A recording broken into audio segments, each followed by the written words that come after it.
One. Alright. Hey, guys. So this is the first cast that we're going to do. Apparently, YouTube does not like me for 24 fucking hours. So, you're going to get a nice visual of the book while we play. I hope you can be able to hear everything. This is me, Josh. And Stephanie, you want to say hello? Hello. Stephanie's my sister. I've been a D&D player, and I've also been a DM.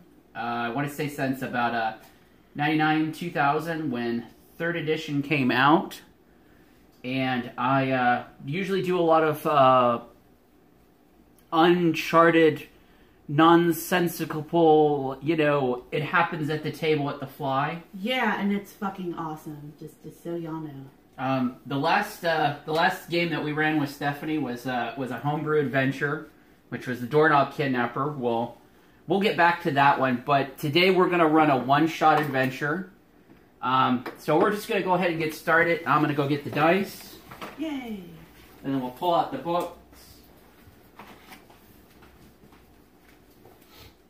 Be sure to edit this part out. Just so we don't have any creeping perverts staring my damn windows.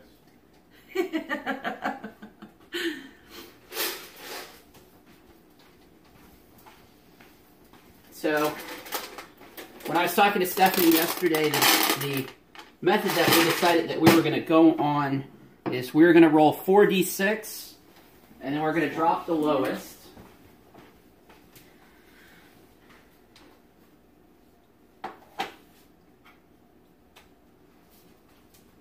So basically the 4d6 and drop the lowest number system gives you more of an organic character.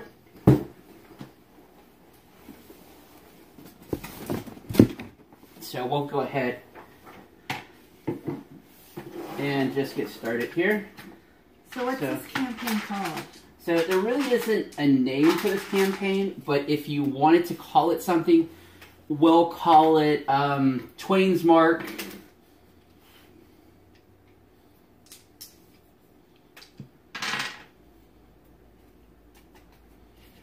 And of course, as we also discussed,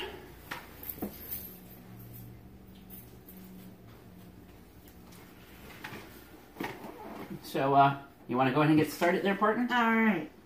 So do we roll them all at once? Yeah, or you can roll them. Yeah. You can roll them one at a time. But I mean, no matter what, you know, the results of this 4d6 are, you know, they're going to add up, and then you drop the lowest dice. Oh, okay. And if it's really, really low, I'll definitely have you do a reroll, because there are just some things that are a little ridiculous. Yeah, like there's 2 2s. Can you reroll those for me? Absolutely. No, not everything. Just the 2 2s. So you had a 1. Yeah, I didn't change the face. I just okay. scooched them. Okay, so that's a 10. Reroll those 2 2s for me, or the 2 1s. You got it, bro. Okay, so trying to really give you something here, because so far that's a 10. Yeah, that's a 15 for the first one. Hell yeah. So a 15.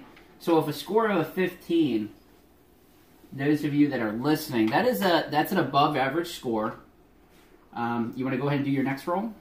Sure. We'll just keep progressing along until we get 6 numbers here. 6, that's 12, 14, so it's a 14, that's another good score. So okay, second one's a 14.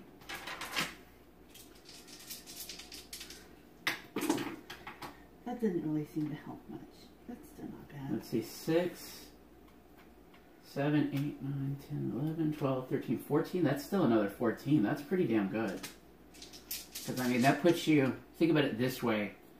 A normal commoner's scores are somewhere between a 10 and a 12. So, like, a 15 and a 14 are rather good.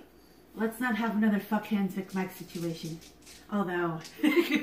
Oh, the one character that you have with the one eyes, it has, like, almost all 20s. Yes. Yeah, that's going to be an interesting campaign game when we get around to it. That shit. Oop. No, you're good. Don't worry. Jesus, that's super bad. That's a 6. All bad. Well, you could redo it, or you can just have a Barty Fife score. Sounds good. I don't know what that means, but I like it. Like, think about it this way, okay? Like, what I mean by a Barney Fife score is like, so, like, Barney Fife is a very good sheriff, right? Mm-hmm. He's a good deputy, but he doesn't have a very good constitution score. Uh-huh. Or you might want to say, like, he doesn't have, like, that good of an intelligence score. So, like, a wizard that has, like, the bare minimal intelligence would be, like, a 12. Mm-hmm. So, think about it that way. But it just gives your character, like, one challenge. But you can definitely re-roll it if you want. No, I like that. Because, I mean, I'll be truthful with you with a score of, like, 6. Let's see, because... I probably shouldn't put it in something physical? Or it shouldn't be in something It's physical? a -3. Ooh. So, like, whatever you roll that's based off that stat, it's going to have a -3 bonus already. Mm. So... Ooh, that's a tough choice, man, because I could have, like, a wizard that's not just, you know, weak as fuck. He's, like, anemically weak or something to that effect, you know? Actually, yeah, I like that a lot. Let's do it. Think of the storytelling possibilities with that. I'm going to bump it up to a 10. Okay. Just because, like, a -3 is a very big penalty. Yeah.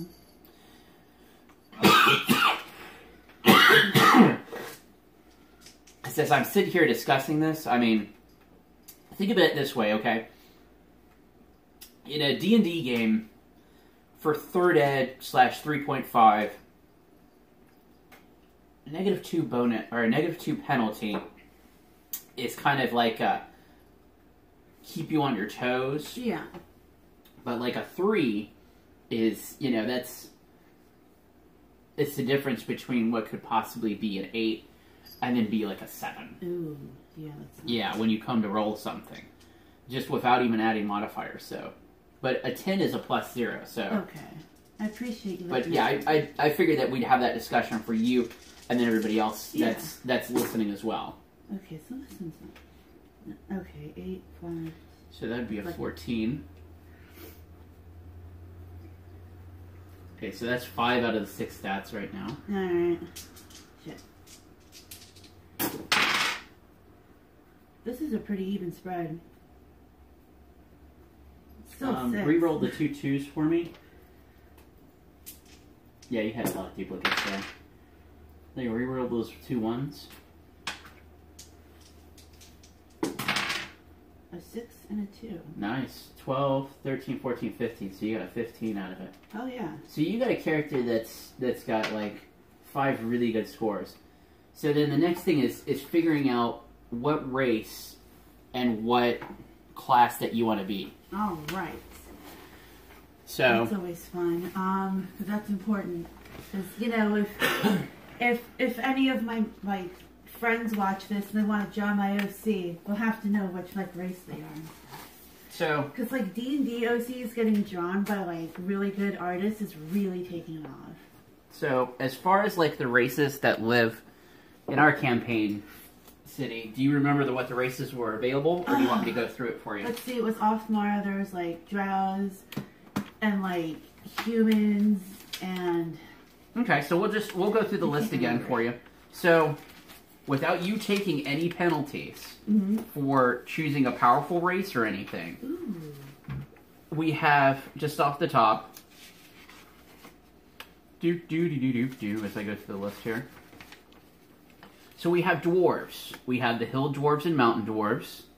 And then we have the few dwarves that have come from deep within the Sleeping Dragon Mountains and many of the other hidden places that are to the north, beyond the Great Northern Wall. We have the High Elves, who are from the Forest Cradle, which is to the north, outside the Great Northern Wall again. A good many elves are commoners, and there are quite a few nobles. We have the Wild Elves, who are free folk inside of the kingdom, but outside where the Forest Cradle is, Wild Elves are often enslaved by High Elves. So Oh, man, there is a little there's a little bit of a problem there. Wait. I have a question. How wild? Do they have, like, well, language? Can they learn, like, wild elves, regular common languages? Wild elves look very close to a normal elf. They're not as tall. Mm-hmm. They're a little bit thicker as far as, like, muscle mass. And one of the things that really sets them apart is they prefer to not use metal items or things that are manufactured to a certain level. They're also covered in this innate tattooing that is either ivy leaves or like it's meant to basically fill in the elves' appearance to where they could be able to blend in to a natural background a little bit easier. That's awesome. There is allegedly, supposedly, depending on who you ask, some kind of magical connotation behind this. Oh. As far as what that is, that's not something that, I'm going to sit here and have the DM player discussion with. Oh, yeah, I'd have to find that shit on my own. Exactly. And then, of course, we have the gnomes. Gnomes are more often, they're about half the size of a dwarf. Gnomes are known for being a little bit of tricksters. They do like to enjoy making others laugh. Inside Offmaria, gnomes they're like a very learned class of people. So you have wizards and bards. You also have a lot of, I would say that you would have a lot of fighters. People of little stature that have made a name for themselves and their race. Mm-hmm. Then we have the gnomes' cousins, the whisper gnomes.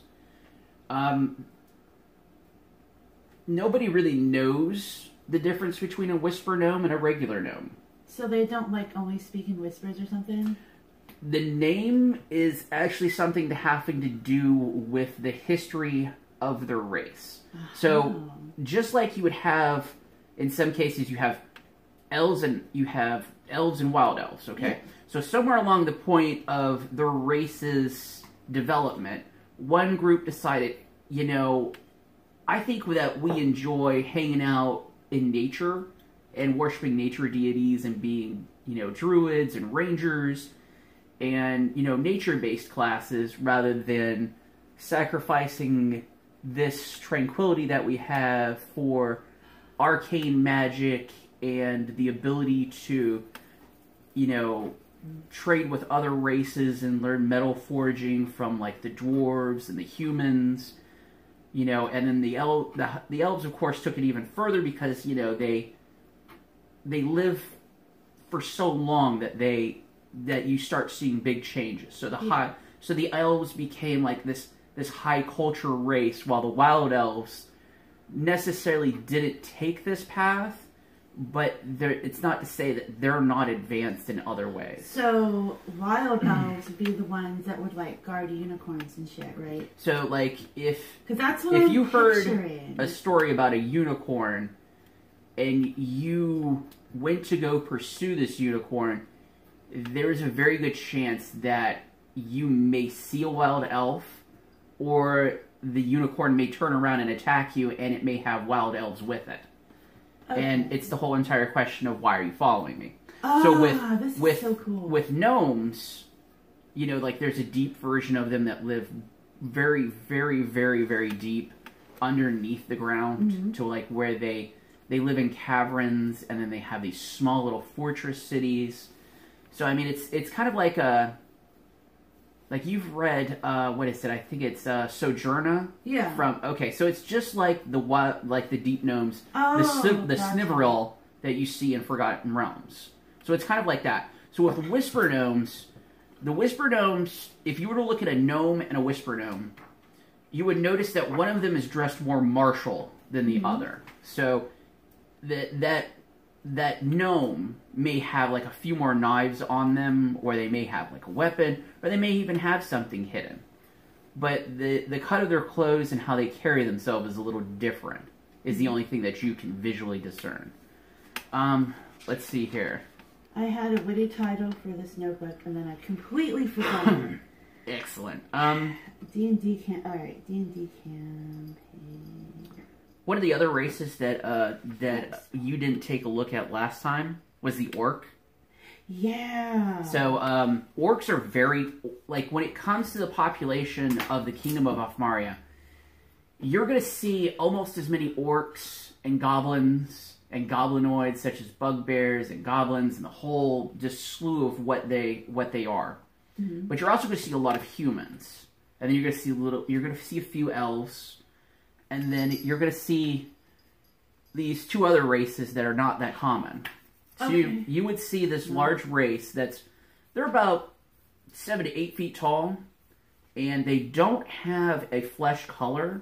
They look like they are a moving side of a mountain, to the point where their skin has these veins of coloration in it that make it look like they are a moving piece of earth. So this is still orcs? No, this is called a Goliath. Oh, okay. So Goliaths are a race that's from very, very far outside the northern mountain or northern wall. Are they all like big and? Yeah, they're all very big. They live in the mountains. There's some stuff that they're gonna know that Afmarians are not gonna know. Man, that's also so that's a change for you as well, because the last time you played a drow, and you got to experience the whole underculture of, I'm a dark elf and I deal with goblins. I also play My Heart Will Go On the flute. There you go. One of the other races that I'll throw to you is, let's see. I don't think I'm going to be advanced for mer people for a while. Let's see. But that's something I still want to do someday. That is an option, you know. There is a race that is from the East Coast of Afmaria. They don't come in to the interior very often, but when they do, there is something going on. Merfolk from the city of Mamaria. Mamaria is, some people joke that the word Mamaria is awfully close to Afmaria.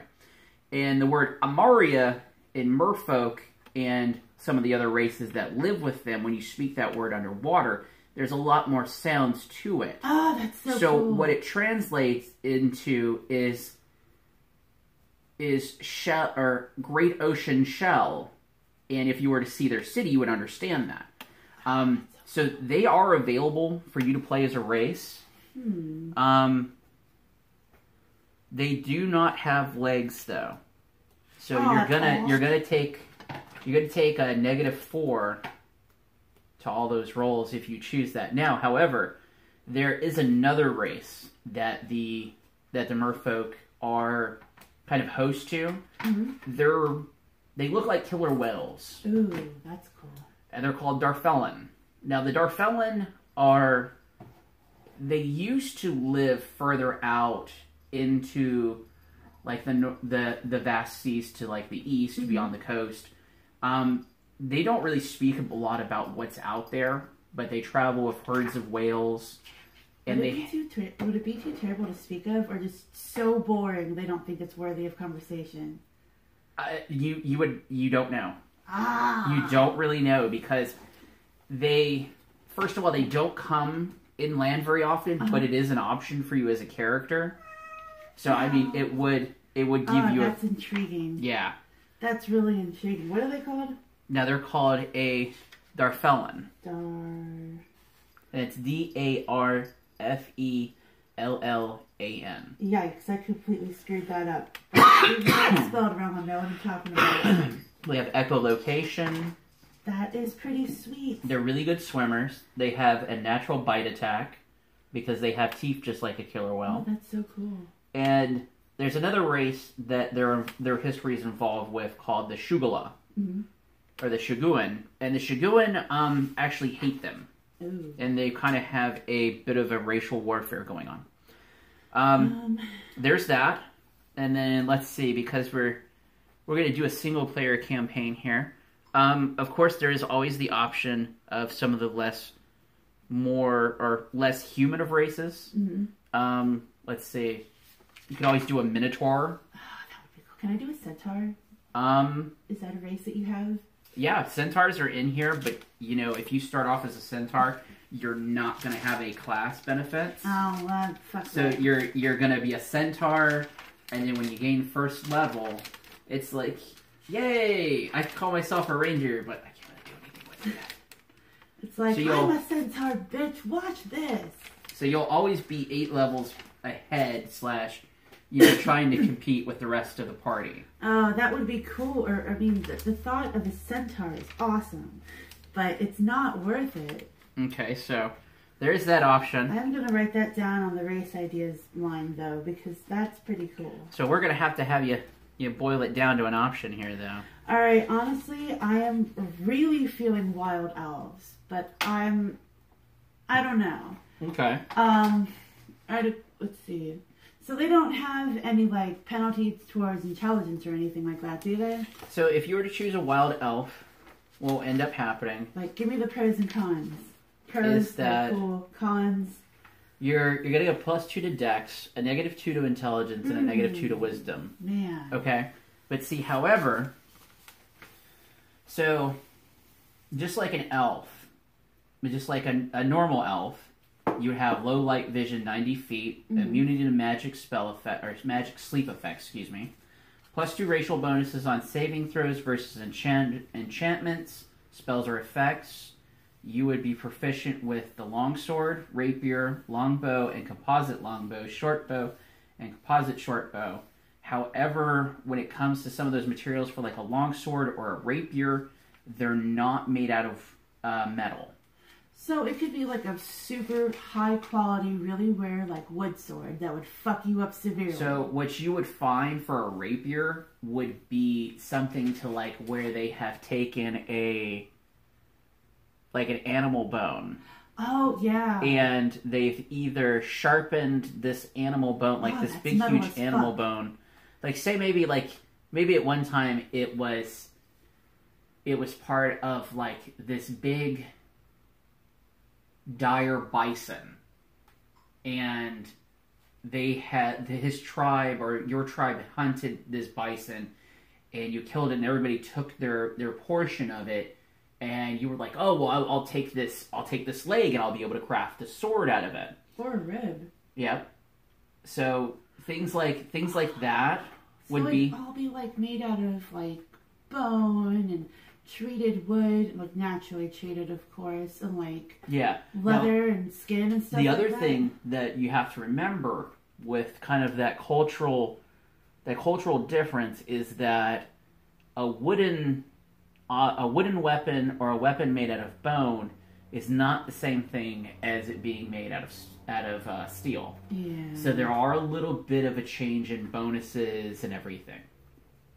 So you would take a little bit of a penalty, like a -1 penalty, and it would do a little less damage than a metal weapon. Now I have a question.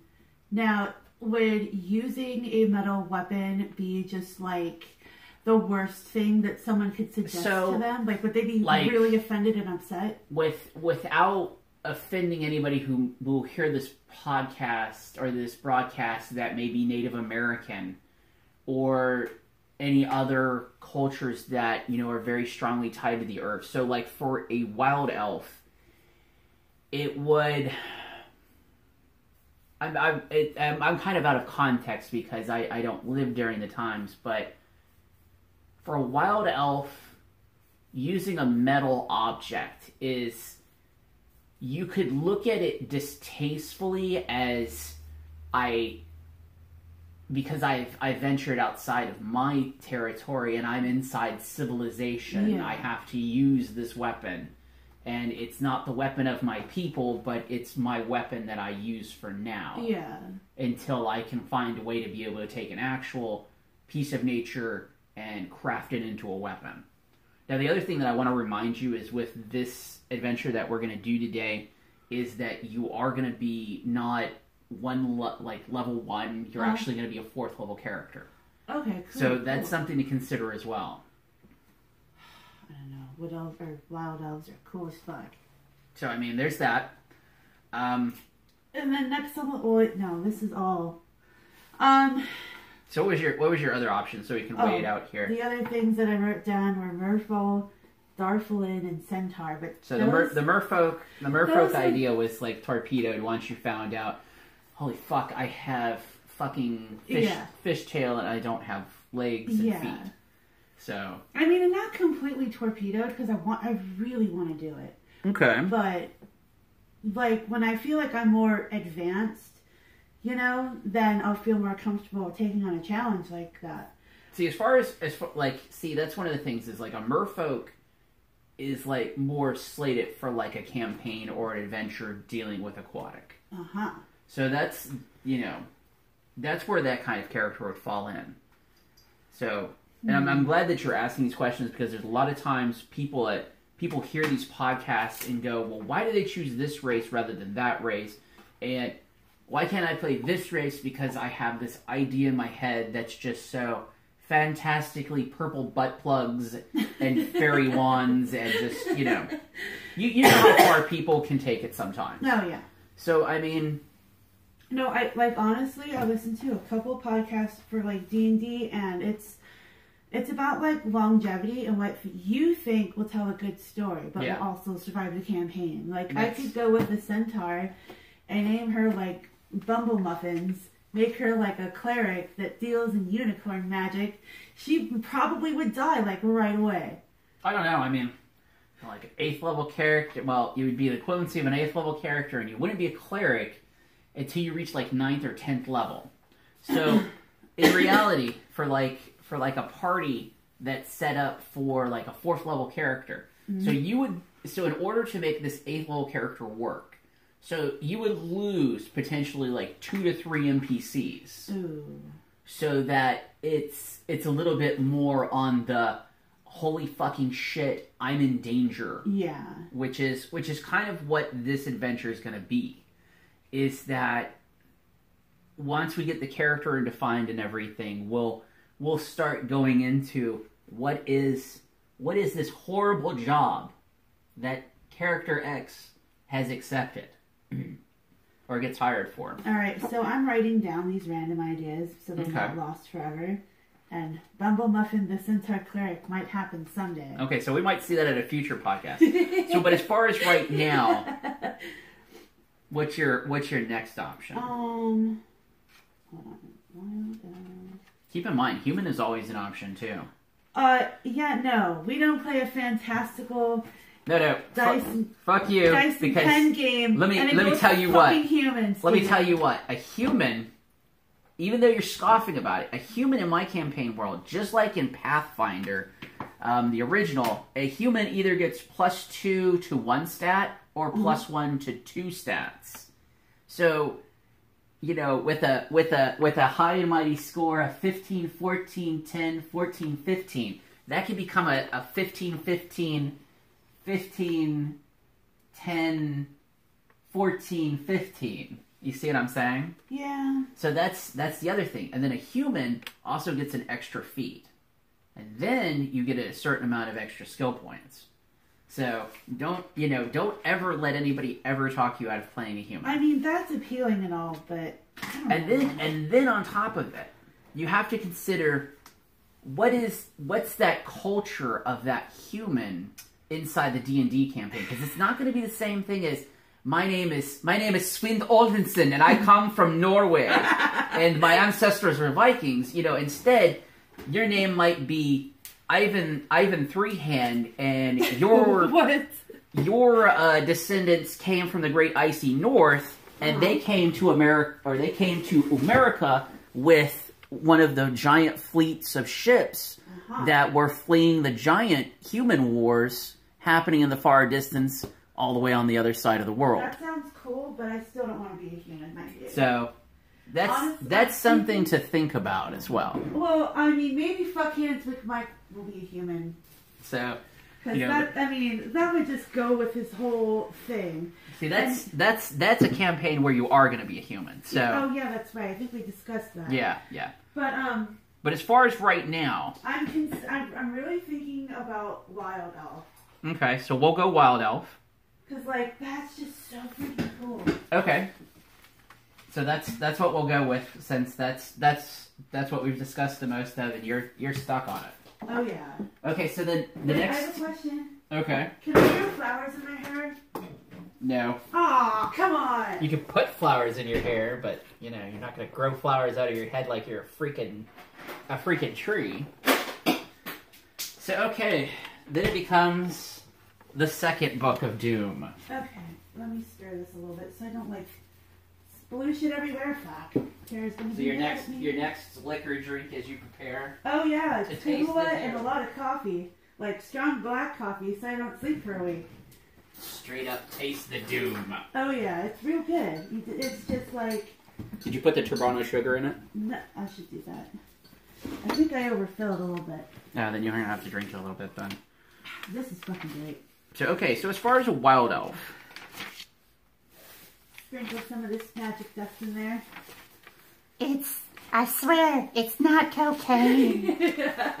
You just think it is. It's just powdered sugar, sweetie. It just came off my donuts, officer.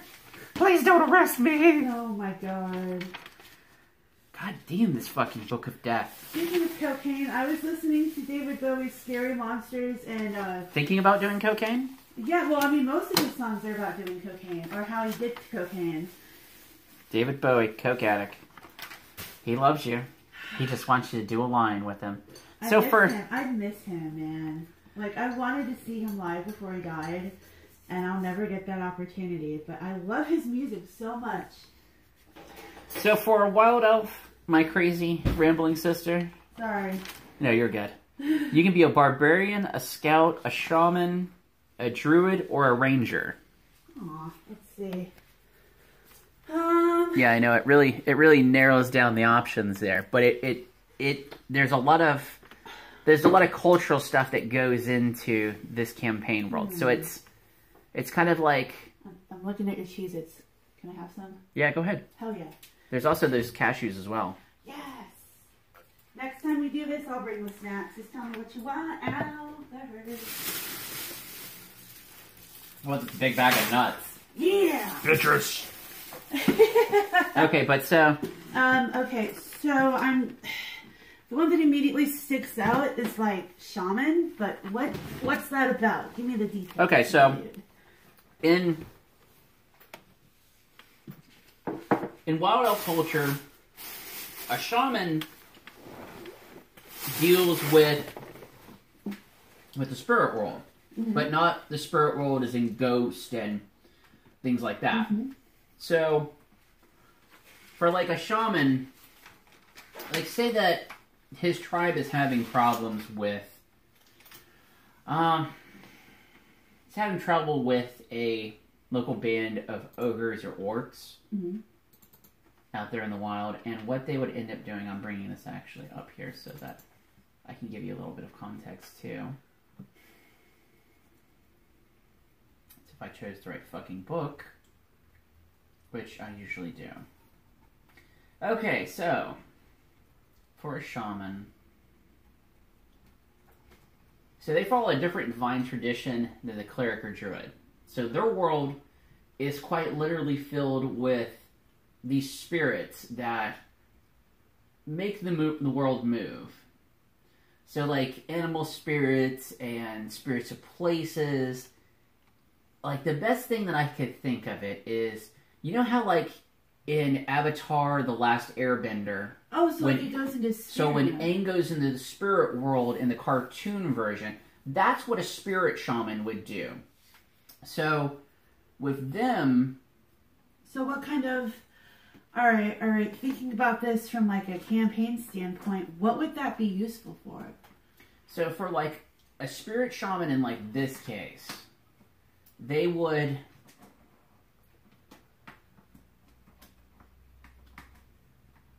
So you combine basically your ancestral worship with animal and nature worship.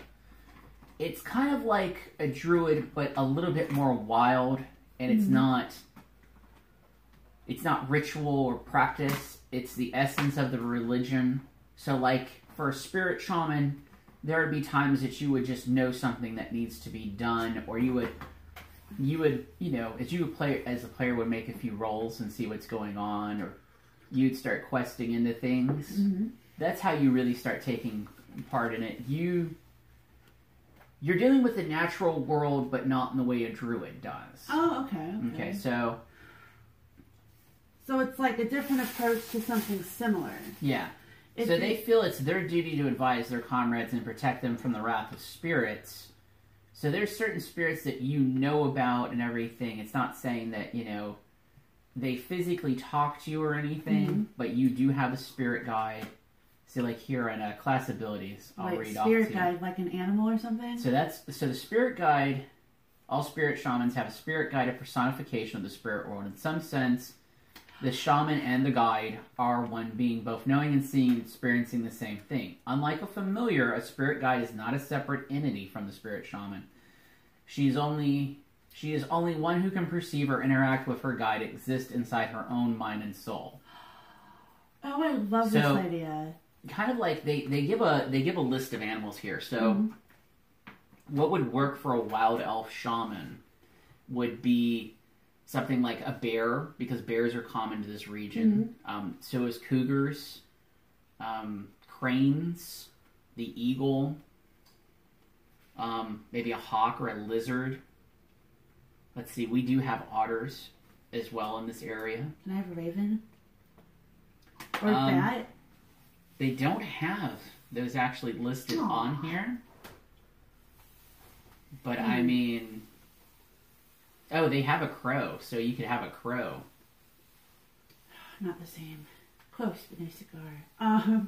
I mean, I'm not seeing that it would give you anything different, because if it was a raven, it would still be giving you like the characteristics of intelligence and resourcefulness. Okay. And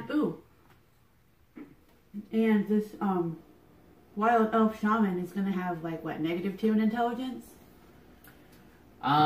If you go with the wild elf, yeah, there is that -2 to intelligence, but for a spellcaster for spirit shaman, it's not based off your intelligence. It says that it is actually based off of your wisdom. Which also gets -2. Yes. Damn, I really want to be a wild elf shaman. But remember, because your stats are at a 15. Oh, yeah, that's right. I'm thinking of it as like, I had a 10 for intelligence, now it's going to be an 8. Yeah. Like, they're going to be kind of airheaded, but not that stupid. So, I mean, you're thinking of like that 10 and you're letting it hold you back. Yeah. Because, I mean, you know, if you're not feeling spirit shaman, I mean, you could go with druid or ranger. No, I like spirit. I mean, there's also the option of barbarian. I mean, you've never played a martial character before. That's true, I haven't. So what would you think about doing a barbarian then? Okay. So if a barbarian, you don't have to worry about that 10. Yeah, that's true. But this is a magical notebook. And it should have magic inside of it. Well, my handwriting...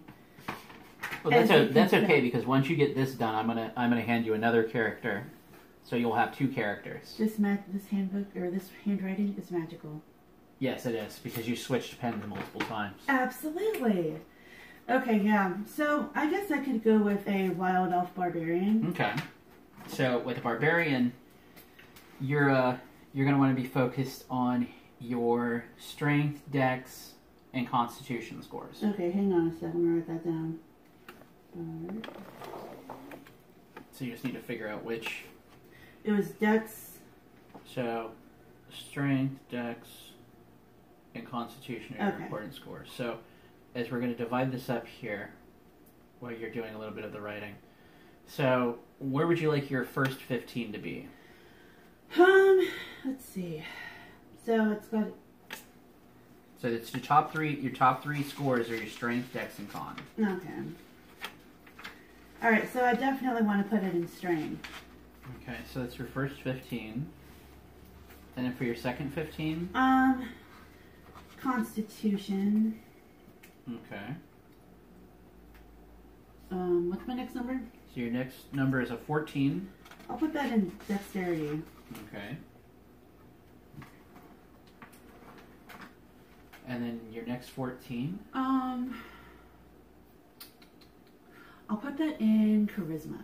Okay. And then your very last 14. Um,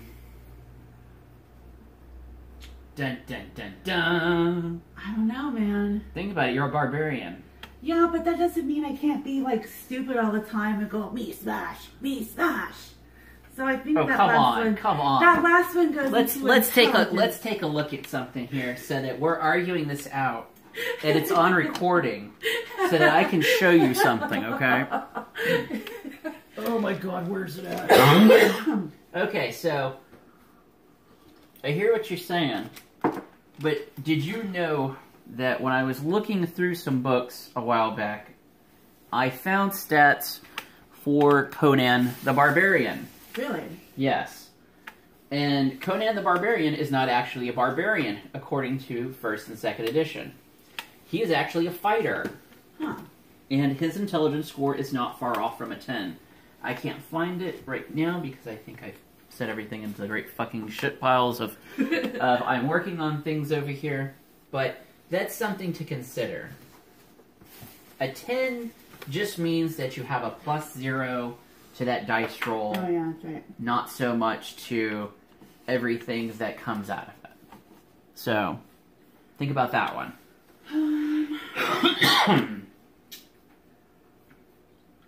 I can feel my toe, excuse me, while I hit this giggle stick. Crap.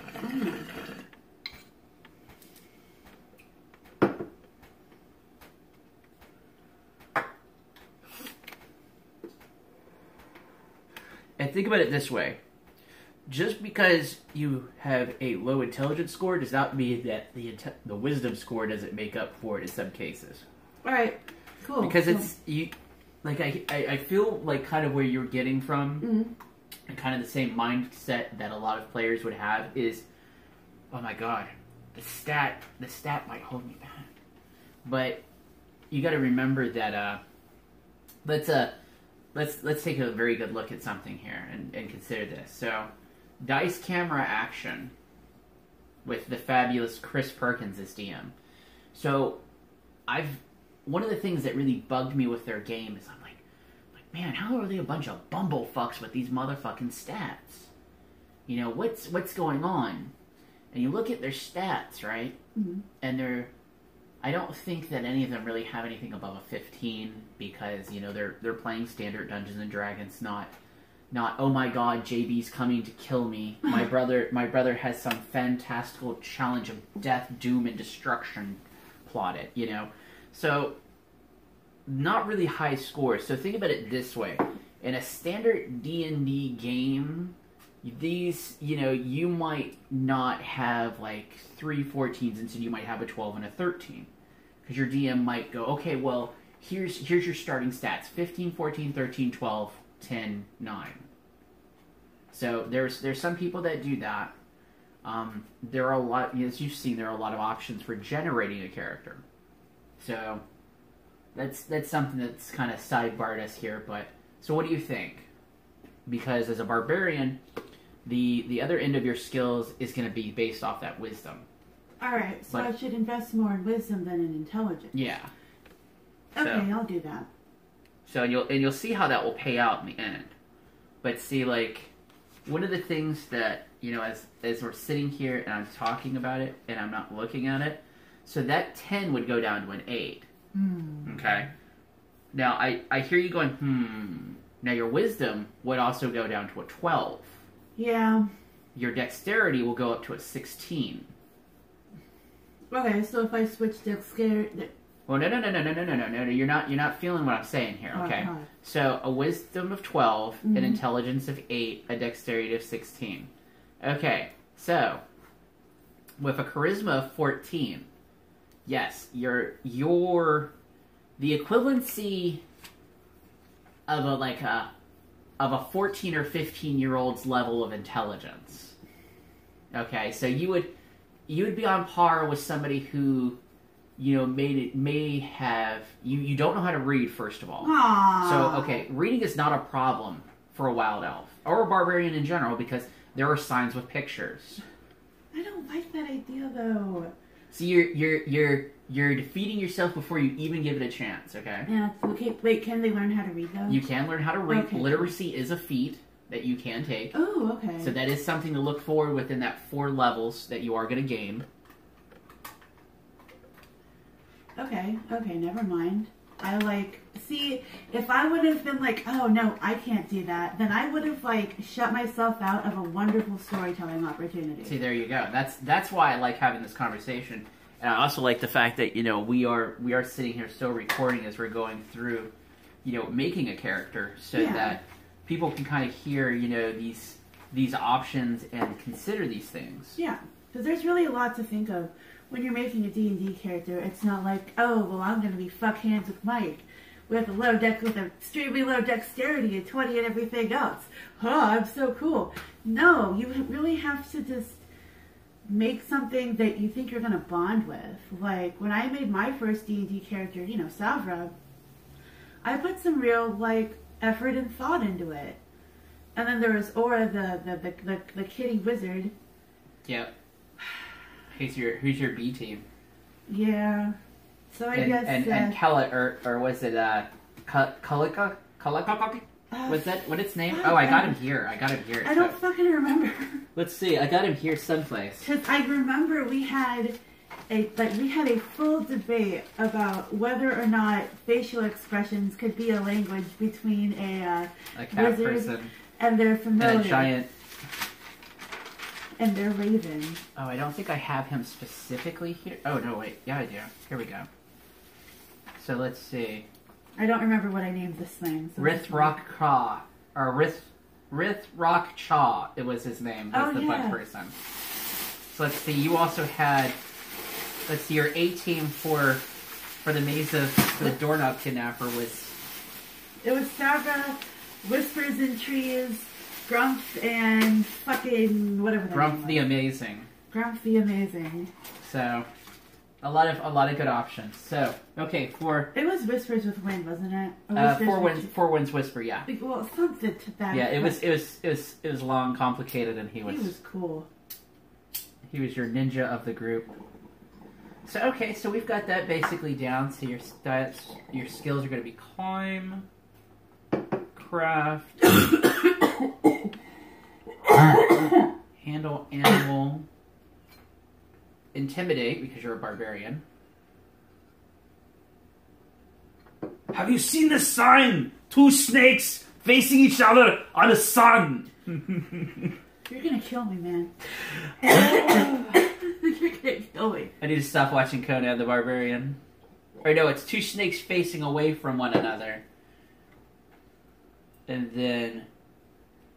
because search and spot no longer exists, you get perception. And perception is something we have stolen from 5th Ed. And perception is... oh my glob. I actually have to look up the fucking rule as to what stat that is. Because I am not a 5th Ed using motherfucker. Not that I'm saying there's anything wrong with 5th Ed. Just everybody has their opinions. Everybody has that one that they really, really want to do. Like, I think they're using 5th... 5th Ed is a...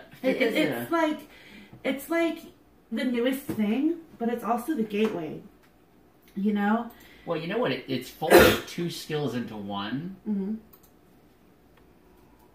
So that way you no longer have search and spot. So... because, like, when I started listening to the Adventure Zone, which, by the way, is fucking rad. I noticed... so perception is based off your wisdom score. I noticed the differences between 3.5 and 5, like, right away. And I'm not even... I mean, the only time I'd ever played was with you as the DM. So, like, I'm still pretty unfamiliar with 3.5. Yeah. So we have my weird version where it's handle animal. Oh my god, how am I having an idiot moment? Handle animal is charisma. Oh. And then intimidate is charisma as well. So this is the notepad that I'll hand over to you. And then, oh, let's go ahead and do your hit points. You're already met at max, which is 12. Yay, 12 hit points. Oh, are you gonna hand this over so I can write it all down? Yeah, and then we gotta add in your modifiers. Oh, one thing that Mom's like weirdly obsessed with these days is... Save it for after. I'm sorry. We'll save the personal. We'll save the thing about Mom and edit that up. No, I can't edit it. That's why I waved my hands at you. Oh, don't. yeah. Don't. There is no way to edit. We are going to be posting this on the internet. So everything is on! No. Okay, so for a 15, your modifier... Damn you, bro. How can you do me like this? Well... Because I'm out to get you. Apparently so. Goddamn. I know. I love you. I love you. Don't hate. So let's see. A 15... That's a plus 3. 16 is a plus 4. While you're doing that, I'm going to do this. Da-da-da-dun. Da-da-da-dun. 7 stretch for smoking, or? Huh? Are you going to go smoke a cigarette? Yeah. Oh, you're killing me with that. I wanted to keep you prisoner. No, hold on. Give me like 5 minutes, bro. Be like, welcome to Alcatraz. You're here for the duration. So while Stephanie goes and smokes her cigarette, I'm going to basically do her character here. Then I will unplug this and go through some of the math that we were sitting here talking about. Okay, so just like I was talking about with the strength score and everything. So when Stephanie writes down her character,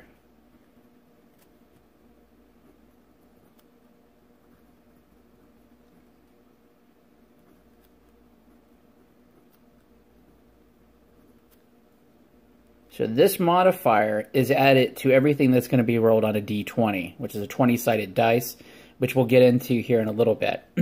So, going forth,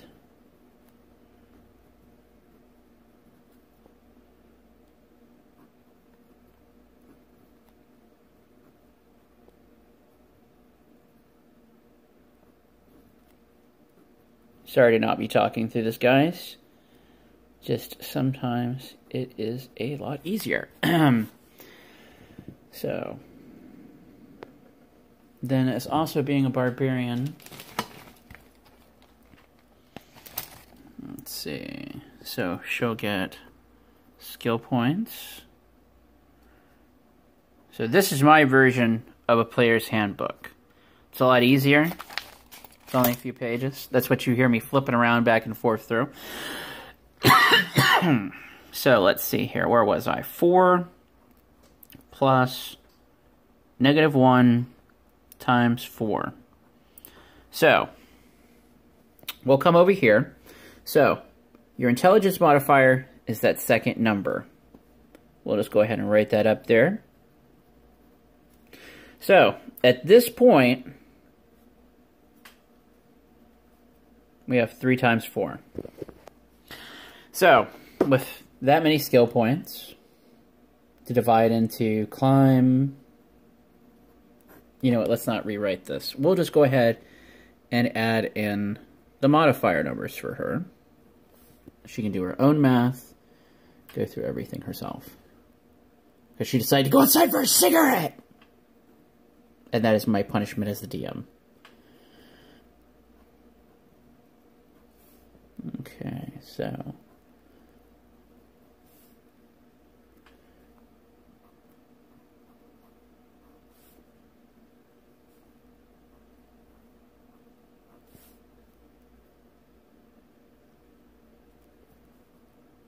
So you're kind of seeing how some of this stuff falls through here.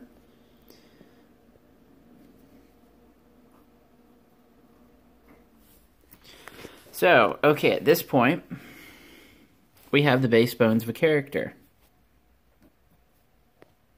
Plus our constitution score for HP. So, 15 hit points. Her AC with no armor. Everybody's AC is a base 10. plus 4 dexterity. Making it a 14. That is a very good dexterity. Or that's a very good armor class to have. Most people have a 12 or a 13 until they're like progressed level, or they actually have money and buy armor. No offense to some shows where nobody's bought fucking armor. That's neither here nor there, though. So, okay, at this point, we are waiting for Stephanie. So, since Stephanie also decided to go outside and have a cigarette, which means that you guys are going to be privy to a little magic here. So Stephanie is going to get this sheet right here. So this is her character.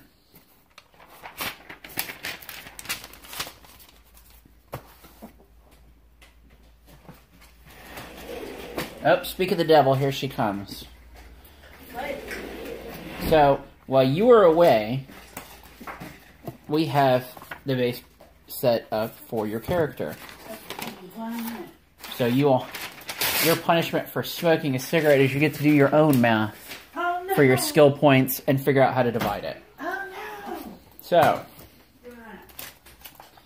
this right here, which I'm going to pick up the camera and show you guys. This right here is a NPC notebook. This is the bare bones of my campaign world. You meet a hobo on the road. You meet somebody that you're going to try to seduce, rob, whatever. They come out of a notebook like this. Some DMs don't really use these, some do. The way that I break it down is, like I was talking to Stephanie, about every race has a specific cultural set. You can see here that only certain races can be certain classes because inside their culture, this is what they teach. Now, a character that wants to be a different race, or a member of a race that wants to be a different character class than what they normally traditionally are, there is a rule set for that. I don't go into it because it's not going to be relevant right now. So, because Stephanie decided to walk off, we are going to go with a...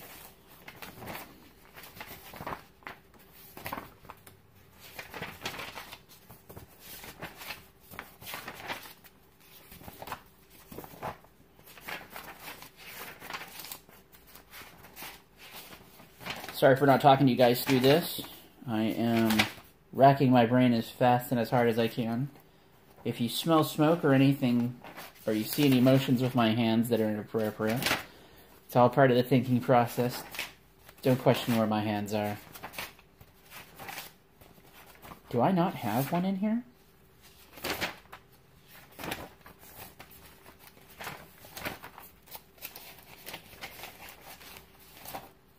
Oh my god.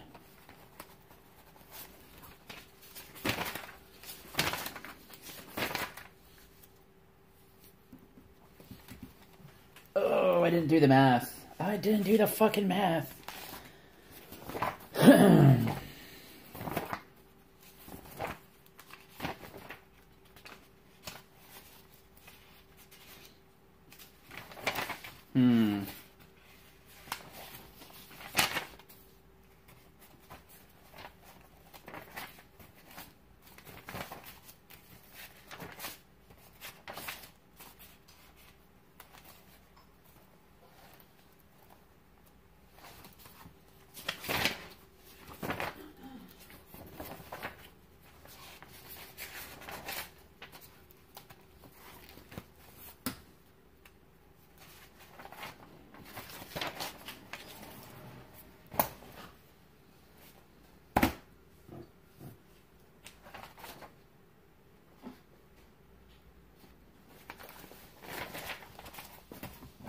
So, one of the options that's available in D&D is a multi-class character.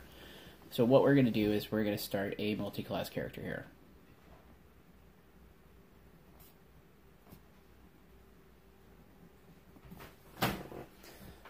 I have returned. Okay. Not entirely sure what I missed. Oh, you missed a lot of horrible stuff. You probably told them like every detail of the campaign. Oh yes, about how I'm gonna horribly torture and kill you, and it's gonna be fun on a bun. Hell yeah. Okay. Whoa, Jesus. I booby trapped the chair while you were gone. Ah, stop. I also messed with your perception of reality. Hush. Okay, so. Okay. Oh shit. All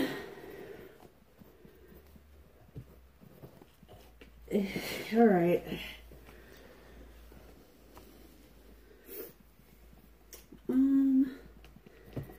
Here comes the fun math stuff. Okay, so. Hold on, let me write this stuff down first. So while you're going through this, we're going to go ahead and get into the intro. So, you have been on the move with your band for quite some time, and you've come across a problem recently of traveling through Offmaria requires money. Mm-hmm. Your band came here originally to sell a flock of geese and a whole fucking shitload of goddamn deer. Because, you know, your tribe lives, you know, far out behind the wall. Mm-hmm. And you're able to wander out there, and you know that there are other places and people out there. Mm-hmm. And y'all don't really talk about them inside Offmaria because your race has a compact with this group of people known as the people of the open sky. Mm-hmm. The people of the open sky are this group of humans that have very tan skin, black hair, brown eyes. They don't grow facial hair. They stand anywhere from about 5'5" to about 6 foot. They are as far as you can put together, and your people have been able to put together, mm-hmm. These people are some kind of hunter-gatherer culture that wanders basically the wilderness. And they're very peaceful. They've never caused you any problems. They have been nothing but helpful. In fact, they've told you stories that your people don't know of things outside the wall. Well, when you came here to sell these deer, you got a very good price, and your tribe kind of fell into an argument. Mm-hmm.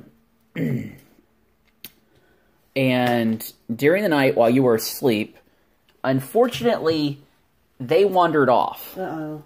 So you got stuck inside the walled city of Offmaria after basically the wilderness, the rangers that wander the herd lands to mm-hmm. the south of the city where your people had brought the the deer to, and the geese. Well, they brought the geese to another place, but you don't know where that... You simply know that it's the forest of birds. So for all you know, they have probably already wandered there, but how to really describe... We'll just call them the shepherds that wander this area mm-hmm. and basically keep the watch over the animals and keep people from illegally poaching, poaching animals or plants. So, I mean, this is really a land where even though you didn't expect to see this kind of level of, oh, these people have their shit together and they're actually protecting nature mm-hmm. kind of behavior, but yet you're seeing like they've got a really good thing going on here, and they're trying not to fuck it up. And one of the ways that they don't fuck it up is that they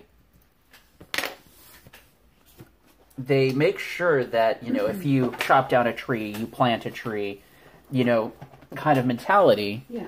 So that they don't have this going on. Give me 1 second, because I gotta get up and go get the actual book that has my notes in it.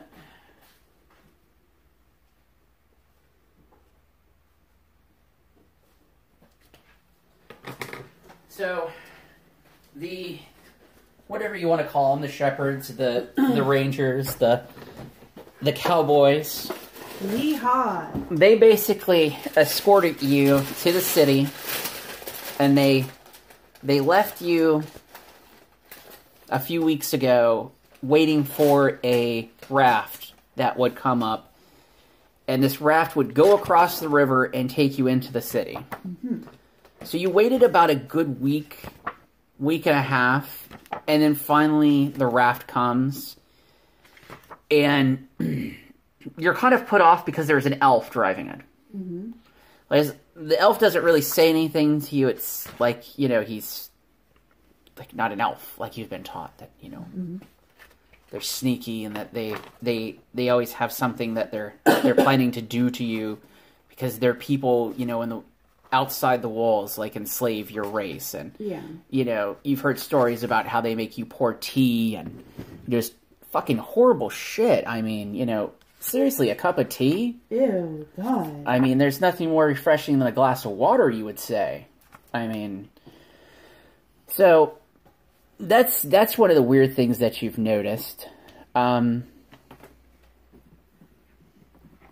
you're sitting there making your character, by the way, as a 4th level character, you have 2 feats and you have 1 ability increase. Oh, God.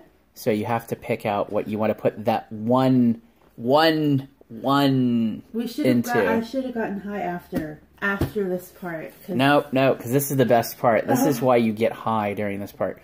Oh, okay, so that strength isn't going to affect anything for him. I've got sparkles all over my hands. Well, that's what you get for using Magic Notebook. Notebook. Not beautiful? It is. Show them. So Check this shit out. This is what happens when you let her get high and write notes. Yes, it has. Look, okay, my thing is that I'm a writer, but I also like things that are really pretty. So that's why I write in gel pen, alternating pen, so it's a fucking rainbow. Okay, so because it's not just beautiful to read, it's beautiful to look at. So that's what we have going on. So I'm going to take you guys back over here and plug you in, and we are going to get down to the nitty-gritty of it. So 2 feats, 1 ability increase. I would suggest that you take that 1 and put it into your intelligence or your wisdom, since you were kind of depressed about those scores. I'm not depressed, I'm just like... Slowly build it back up. Yeah, that's right. Because they're going to be really smart and they're going to learn how to read. That's right. Because I think that at first, like, they might not be interested. Like, fucking whatever. I don't care about this shit. How's that going to help me in the forest? So... But then they'll be like, well, I don't know what that says. I don't like not knowing. We're going to progress through some of this and explain how you have your feat of literacy here, okay? So, one of the problems that you came on to in the city was, first of all, you were kind of mystified that these people require this thing called money and metal coins. Are they, like, also wondering, will they have to wear clothes? No. Or are they like, we understand clothes. You understand that there's a difference between being a humanoid and being a wild animal. So there, you know there's a difference between that. So, but as you've been basically required to get a job in order to get money. Ew, working. And one of the other horrible things that you've noticed is that there's this group of people that come looking for you. What the hell?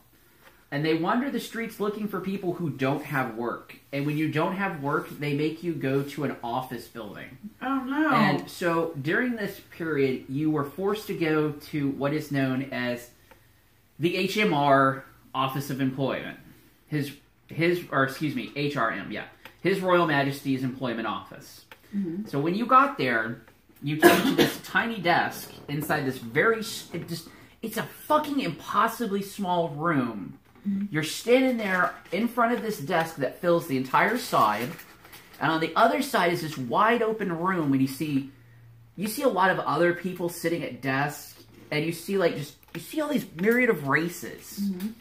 And they're all sitting at these desks, and there's somebody sitting in a chair, and then somebody sitting in front of the desk, and they're writing things.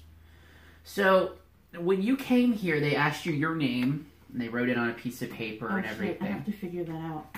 So Yep. So you got to figure out what your name is going to be. All right. Because that is one of the things that they're explaining to you is that in order to wander about the civilization of Offmaria, you have to have an identification. And what this identification does is it ties you to who you are, what neighborhood you live in, where you're allowed to travel, how far you're allowed to travel, what privileges you have, what class are you. So you would be designated as a free person. So which means that you're allowed to wander the entire kingdom. You're not allowed to break into anything that, is marked as His Royal Majesty's property. That would be a very bad idea. So are these like